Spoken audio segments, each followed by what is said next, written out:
আমরা শহীদ রাষ্ট্রপতি জিয়াউর রহমানের দল, সংবিধানে বিসমিল্লাহির রহমানির রহিম সংযোজনকারী দল এবং মহান আল্লাহর উপর আস্থা এবং বিশ্বাসকে ধারণ করার দল সংবিধানে। উনি যেটা বললেন এটার জন্য আমি সংস্কার কমিশনে আমাদের প্রস্তাব ফাইট করেছি, এটা এস্টাবলিশড হয়েছে ইনশাআল্লাহ।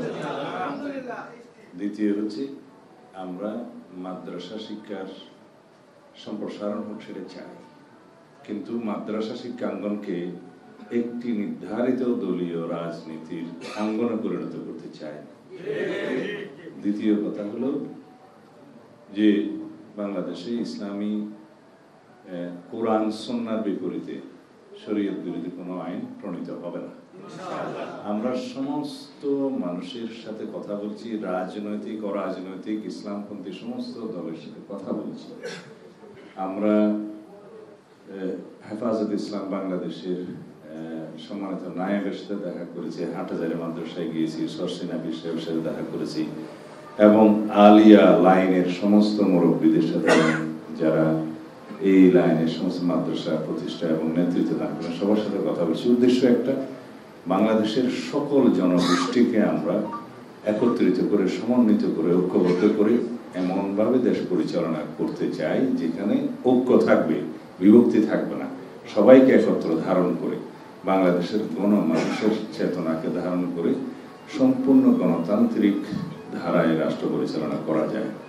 সেই জন্যে আমরা রাজনৈতিক মতাদর্শের ঊর্ধ্বে উঠে এবং আদর্শ বিভিন্ন রকমের মতধারার মানুষের সাথে, সকল গোষ্ঠীর সাথে কথা বলছি, যাতে সবাইকে নিয়ে ফেসিবাদ বিরোধী জাতীয় ঐক্যটাকে সমুন্নত রাখা যায়, দৃঢ় করা যায় এবং সেইভাবে রাষ্ট্র পরিচালনা করা যায়। বিভক্তি নয়, আমরা ঐক্য চাই। ধন্যবাদ। আসসালামু আলাইকুম।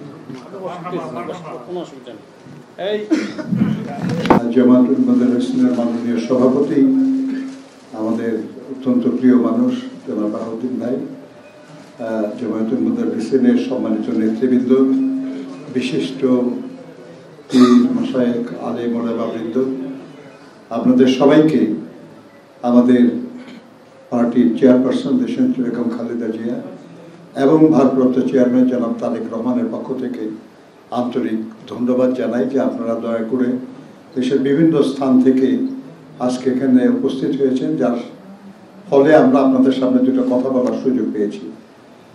প্রিয়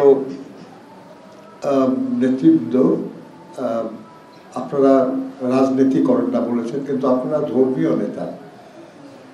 মানুষ আপনাদেরকে শ্রদ্ধা করে, মানুষ আপনাদের ভালোবাসে, মানুষ বিপদে আপদে নানা বিষয়ে পরামর্শের জন্য আপনাদের কাছে আসে।